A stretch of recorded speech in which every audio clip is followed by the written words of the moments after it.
Wow, would you look at that? My first non-vertical video where I'm actually on camera. How about that? You can see more of the walls, I guess.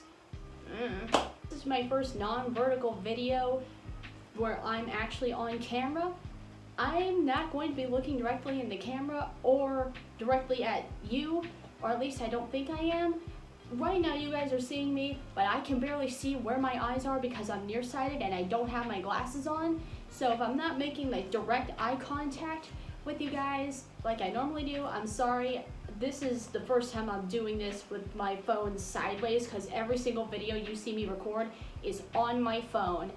And yeah, with the lens over there instead of like right here, it's throwing me off. So please be nice. Please be patient with me.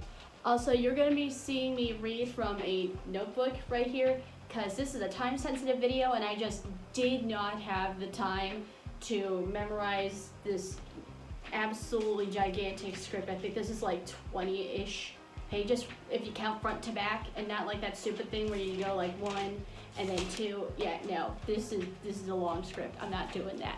I got to get this video out as fast as possible. Anyway, let's get into why we're here. The title of the video. I started my own personal Fanworks archive and why you should too. What does that even mean? Well, in case you couldn't tell by my channel and everything else I make or do, if you follow me and my shenanigans on other social media platforms, I am a huge freaking nerd. A full-time fangirl, if you will, and a connoisseur and enthusiast of fandom-related creativity, and an enjoyer of fandom-related works such as fan art, fan fiction, fan merch, you name it.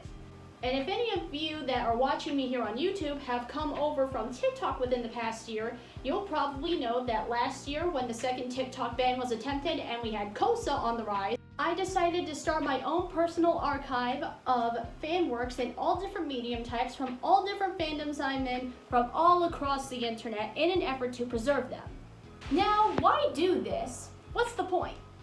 Well, if you don't have the misfortune of living in the United States like I do, or you've been living under a rock, things have been, how do I put this delicately? Absolutely god-awful, in case you haven't noticed. Specifically, we have current ongoing attacks of our basic human rights to freedom of speech, freedom of expression, as well as pushes for mass censorship and mass surveillance of the internet and those who use it, with the end goal of trying to prevent or squash any plans for rebellion or dissent against the empire. Basically, textbook fascism. They already started with that stupid TikTok ban that they managed to finally get through after 3 years by sneaking it into a military defense budget for, I'm just gonna say, a country that isn't our own. And now they're trying to do the same with KOSA. And if you don't know what that is, KOSA stands for the Kids Online Safety Act, a bill that was created by 2 senators by the name of Blumenthal and Blackburn. And it was co-signed by Dove, yes, the soap company, and Lizzo, yes, that Lizzo. This bill was supposedly created to shield children from things that could be a danger to them online. But if you actually read the bill, that's not what this thing is for at all. They purposefully worded the bill's definition of what content it deems a danger to kids very vaguely because it's not actually a child internet safety bill at all. What it actually is a Trojan horse for mass internet censorship and mass surveillance of the entire US population. But specifically, one of the co-creators of the bill, known transphobe Senator Marsha Blackburn, openly admitted in an interview with her face on camera that this bill will be used to censor and eliminate LGBTQIA+ content, but specifically anything to do with being transgender or the trans identity. However, since they purposefully worded the bill so vaguely, they can and will also use it to censor and eliminate anything to do with current human rights and political movements going on right now, aka Free Palestine, Free Congo, Free Sudan, Black Lives Matter, Stop Cop City, human rights, LGBTQIA+ rights, women's health care, mental health resources, anything they don't like. This bill would give the government the power to do away with, as well as whitewash and sanitize and rewrite them as they see fit, and punish those that say or do otherwise. And if you don't think that this will affect you, I promise you it will. If you don't believe me, you are lying to yourself. And it wouldn't just affect the US either.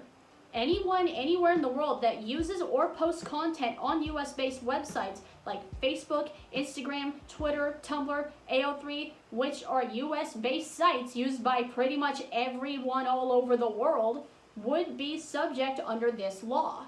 Not to mention the fact that the UK passed a similar law to KOSA just last year, and Germany and France might be looking to follow suit. If you want to know more and want to know what you can do about it, I have put links in the description of this video with resources for learning about KOSA and petitions you can sign, as well as call and email scripts that you can use to contact your reps and senators. Let them know that you don't want this. Should this bill pass, we would be looking at a three-way shit show of 1984, Fahrenheit 451, and the burning of the Library of Alexandria all at the same time. So please contact your reps and senators and ensure that they do not know a single moment of peace. The only reason that KOSA has not passed yet between the time they introduced it about a year and a half ago and now is because we keep fighting it. And it's not just us regular people either. Several, dozens, hundreds of LGBTQIA plus rights organizations and human rights organizations in general have voiced their concerns and actively condemned this bill. And if you want to know even more about it, I highly recommend looking up Omar's Big Sister on TikTok. They have an entire playlist on their TikTok page dedicated to talking about KOSA and just how much of a danger it poses to the internet, as well as free speech and freedom of expression. And they are the reason that I found out about KOSA in the first place, and who prompted me to start spreading the word using my own platform, even though up until now I've been pretty much largely ignored except for Tumblr. Anyway, circling back to the LGBTQIA plus community, as most of us know that have been in the fandom space for more than 5 minutes, the fandom/pop culture space is largely populated by LGBTQIA+, BIPOC, neurodiverse, and disabled people, including myself. Hi, I'm autistic and am asexual, how you doing? Anyway, they also make up a massive bulk of the Fanworks and fan-made creations and fan content in general that we see on the internet. Even if the fan content itself is not related to anything LGBTQIA+.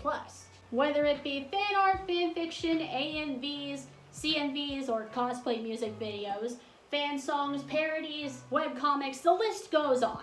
And whether you like it or not, the history of fandom and fandom culture and the history of the internet itself are inextricably linked. Without the existence of the internet, we would not have certain mediums of fanworks that have been a mainstay in fandom within the past 20 years, such as AMVs, webcomics, fan animations, etc. And the state of media preservation within fandom has never been stable even before the threat of KOSA. You could have seen an Avatar: The Last Airbender AMV on YouTube like 14-ish years ago, set to a song from the soundtrack of Hairspray, and go to find it like 2 days ago, only to find out that it is no longer on YouTube because it unfortunately fell victim to one of YouTube's annual copyright purges. Forever lost to the void, never to be seen again, becoming lost media. I'm totally not speaking from personal experience. I don't know what you guys are talking about. I'm totally not salty. I don't know what you guys are talking about.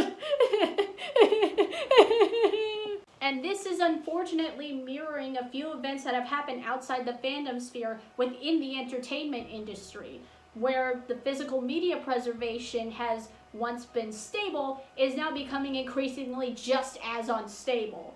Exhibit A, the Batgirl movie getting canceled, where we would have had the first ever black woman to play Batgirl, which was canceled for a corporate greed tax write-off, and even though the movie was already done, fully edited and everything, even the original negative, aka the physical copy of the film, was destroyed, because if they can't make any money off of it, no one is allowed to see it. And we also see the same thing happening for TV shows, specifically ones that were created for streaming platforms that never got a physical media release. Exhibit B, Rise of the Pink Ladies. Despite massive fan outcry, people begging them not to cancel this show, they did it anyway and then took it off of its respective streaming platform, never to be seen again, meaning the number of lost media is steadily increasing, and that is not a good thing. So I decided to take action in the only way I knew how at the time.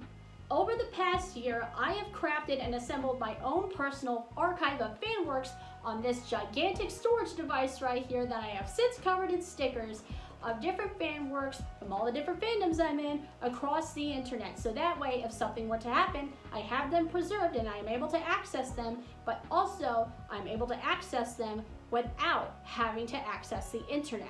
Think of it as my own personal digital library of Alexandria, if you will. And I'm still continuing to add more to it all the time, and maybe even right now as you're watching this video.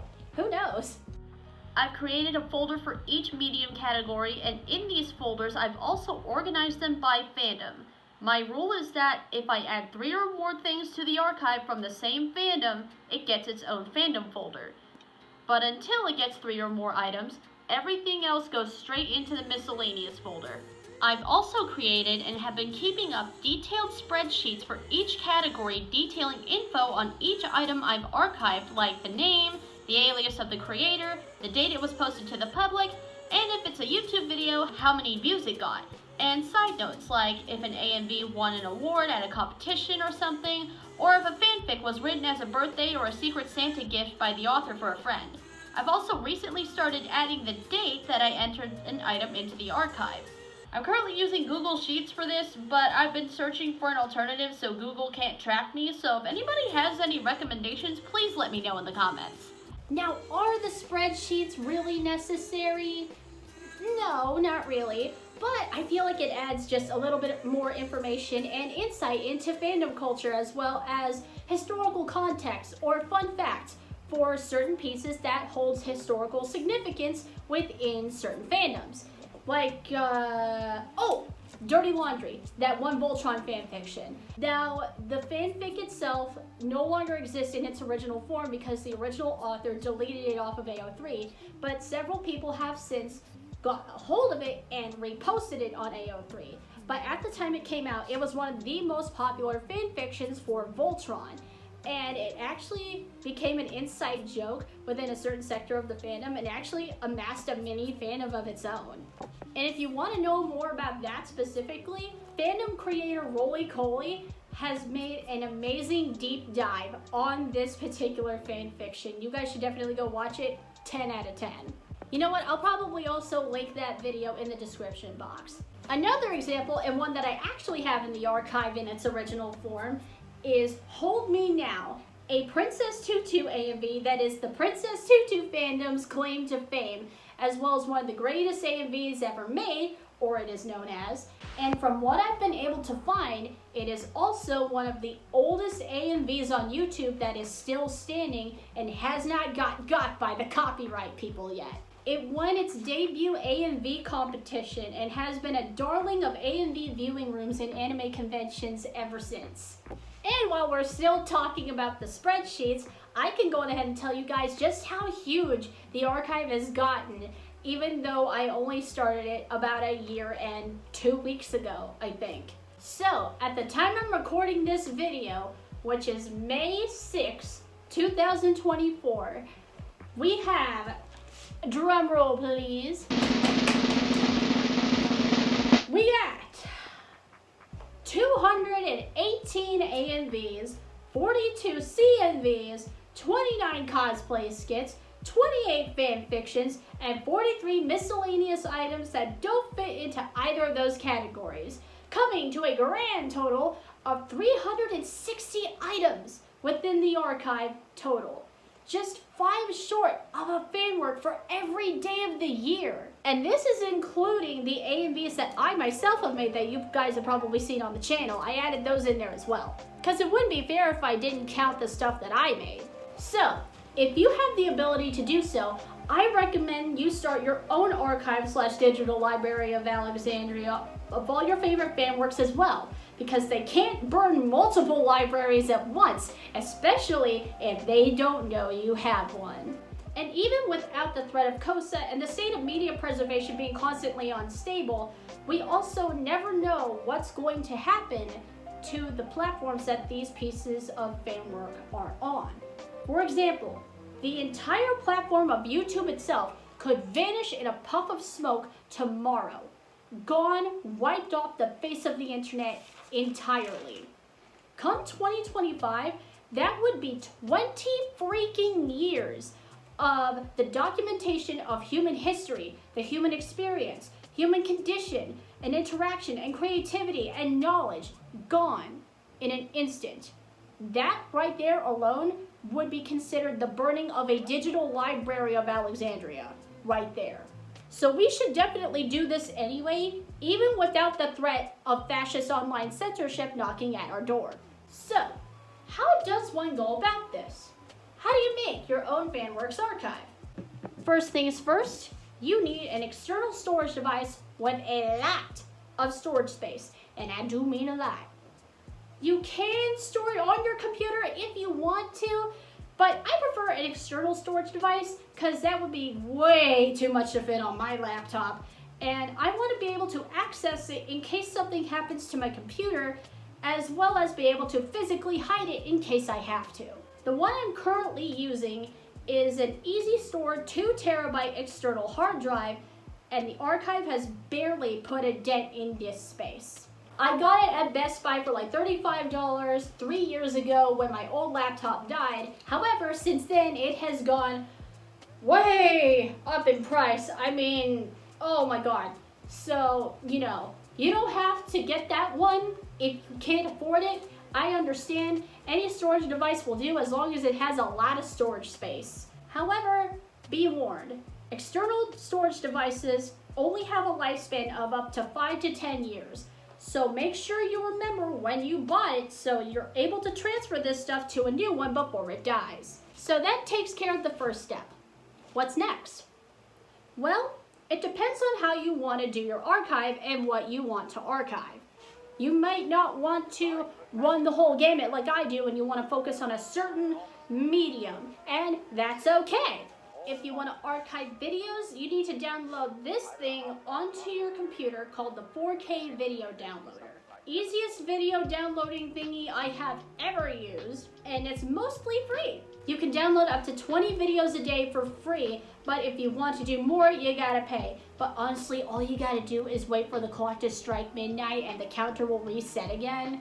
You don't have to wait like a full 24 hours, just wait till midnight, seriously. And once you have this bad boy downloaded, you can download pretty much any YouTube video you want directly onto your computer.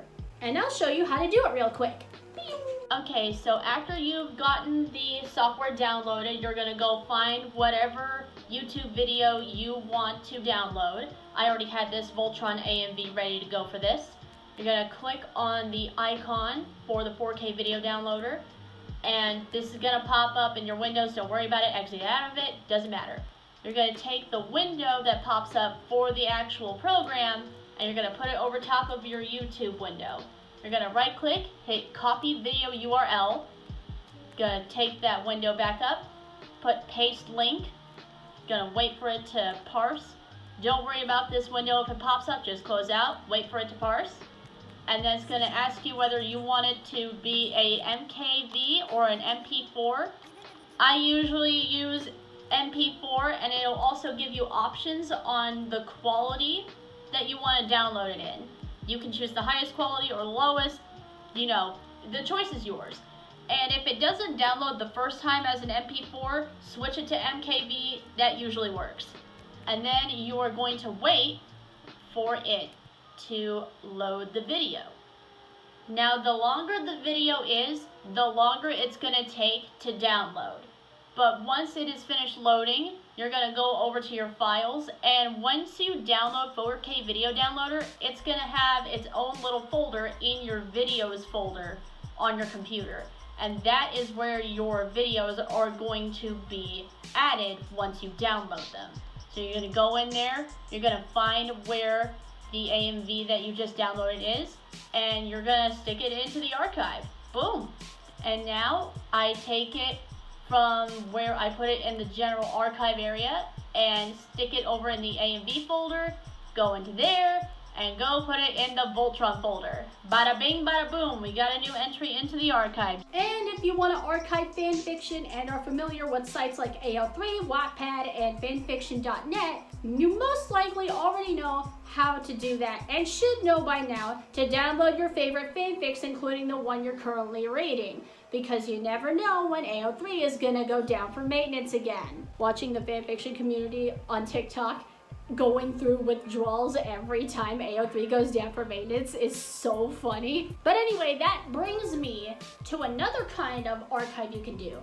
Physical media. You can print out the fics that you love and put them in a binder, or if you're extra and want to add a touch of whimsy to your life, or you're just far too extra for your own good, like I am, you can bookbind your fan fictions and turn them into like actual books. However, with that being said, do not buy pre-bound fan fiction off of Etsy. Not only is it extremely unethical, it's also highly illegal. Either do it yourself or don't do it at all. Or if you have a friend who's into bookbinding, ask them to do it. That's also an option. Other than that, yeah.